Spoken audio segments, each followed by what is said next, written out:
Despite the recent standoff between the United States and Iran in the Strait of Hormuz, the ceasefire still holds amid the escalating tensions in the Persian Gulf.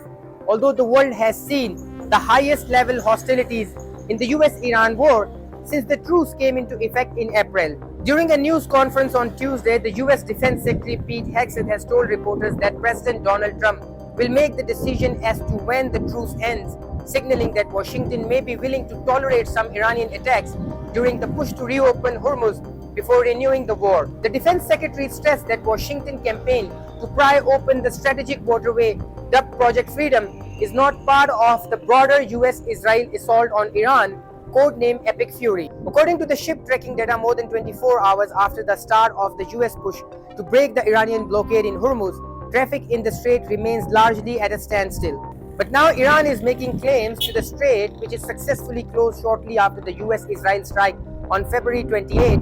Most of the international community has stressed the need of maintaining free trade through Hormuz. In response to the Pete Hegseth claims, the Iranian parliamentarian speaker Mohammad Baghir Ghalibaf said that Tehran is solidifying the new equation in Hormuz and the security of shipping and energy transit has been jeopardized by the United States and its allies through the violation of the ceasefire.